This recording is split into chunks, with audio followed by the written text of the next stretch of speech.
All right. Hey, Josh Masters again here with Masters Fencing. Going to take you for a final walkthrough with my customer here of a, I believe it was 260 some odd feet white vinyl TNG privacy. Here, set the key post about 2 to 3 inches off of the house. Dug around on the outside. Of course, there was a footer down. We used about 50 pounds of concrete, almost about 40 to 50 pounds of concrete on each post. We set the key post first, of course, which means we set the end post right here, the corner post down there, the corner post, corner post, corner post, and end post back at the back beside the house. So we could run out the entire of the string line, and then we could be able to see the structure and the way that the fence would be laying out. So here, starting from right beside the house, we follow the flow of the property. I always have customers come up and tell me that they want it level across the top. No, you don't want it level, you want it straight across the top in accordance with the way that your property flows. And so here, as we see, the property has a slope, as most houses does, panning off so water flows off.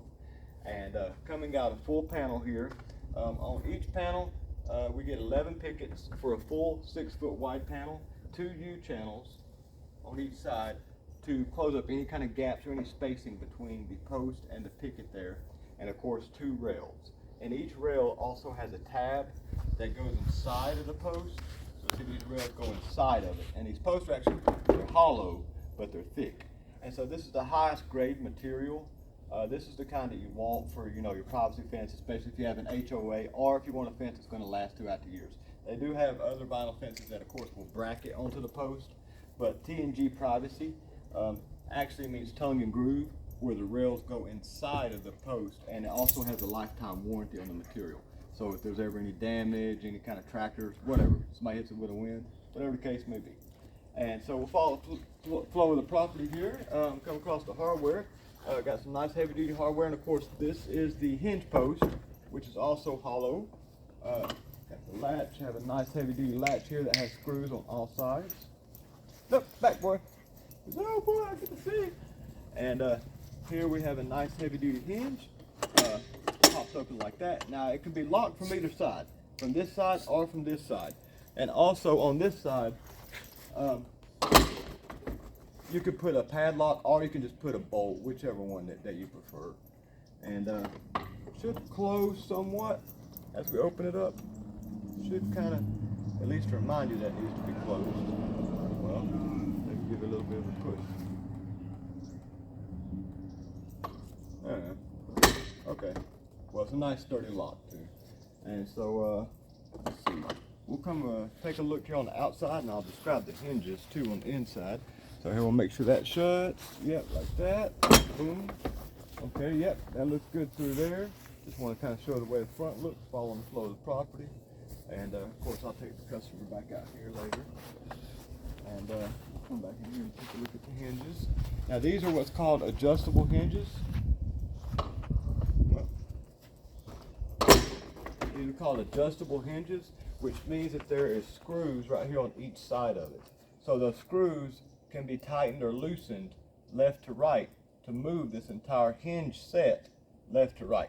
So that will tighten it or loosen it, helping to control the gap right here. So try to space out the gap as evenly as possible, and split the difference between each one so it looks fluid for the eyes. And these can also be tightened up. A little wire right there, so it can be more self-closing. And so if you prefer, I could tighten that down for you later too. And so, okay, following the flow of the property, coming on back down here, of course, each post got about 40 to 50 pounds of concrete. Like I said, whenever we dug the holes, we moved the string line back past where it was running, and was sure to dig the hole on the outside. So we were able to get concrete on all 4 sides of the post. And then pack that down. First, put a little bit of dirt in there, of course, to hold the post stationary, and then fill it full of concrete. And about 6 to 9 inches from that, put dirt back on top of it. Packed it down really tight. And so then that way, grass will grow back on top as well. And so here, following the flow, cornered it out right here. Let's see. Yep, coming back behind the bushes here.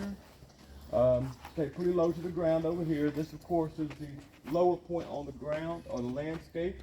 And there was a chain link fence behind that, so I wanted to be sure to cover that up. And here on the back corner, we, of course, follow the flow of the property. And not much grass is growing back here right now, but of course, you know, I do believe they have some future plans of sodding and, you know, take care of the back line of property or whatnot. But here we'll follow the flow of the property back up. As you see, try to keep the top line as straight as possible in accordance with the way that the property flows. Now there are some transition areas of where there might be a deep runoff or pan off, and I try to run that out in the top of the fence as much as I can to make sure that it flows, you know, nice and fluid there.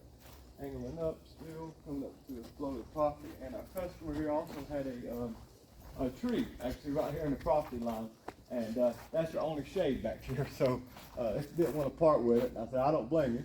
So actually we did a little box out, is what it's called. Now there are a couple different ways, especially even on wood, that you can do a box out or even a V out. Like on wood, you know, you could just put one post right here and angle your panels as a V, but of course box looks a little bit more professional and especially for vinyl. So we just came out 2 feet here, just stayed in the line right here, which just would actually run into about the back half of the tree, this post would if we stayed straight. And it came out about 2 feet right here, running an 8-foot long panel down through here, staying straight. And then right here we have our other corner post, and then drop back to the fence line 2 feet, straighten it back out so they can keep it. Because see, that's a lot of property. Like if we would have actually had to move this entire fence line out, that's an entire 2 feet that they would have dropped all the way from back there. So that's a lot of property that, you know, they would end up losing. So we definitely wanted to make sure they could keep as much as possible. So staying back through here, following the flow of the property, cornering it back out right here, and also up here, you know, grass is starting to grow back. I wanted to mention it, so try to keep it up somewhat, so then that way, you know, get a weed eater up under here, you know, keep it nice and trim, and that way you don't scratch your fence up or anything. I've seen a lot of fence companies or fence installers, they just not sure about how to keep it up off the ground like that. They end up putting it on the ground, but that's why we set high and then knock down. That also helps out with security of the post, you know. So we'll have them up high like a roller coaster at first and come back through for knockdown, and then that way it helps with security, structure, and be able to control the height. And here we'll follow the flow again up to the corner post right here. Make sure everything's stable. Yep. And then of course here's the hinge post again. I don't know if I mentioned over on the other side, but the hinge posts do have an aluminum insert inside of them. So it has something to drill to, and it helps secure that post up. Now, let's make sure this one opens up good. Make sure she shuts back. Now I know this one right here might have a little bit of vibration on the post. Let's check that out. Yeah, it's got a little bit of wiggle on this post here. I know the customer had expressed some concerns about that, but it's okay because it is concreted. And as long as it's got concrete down in there in the bottom, it's not going to go anywhere.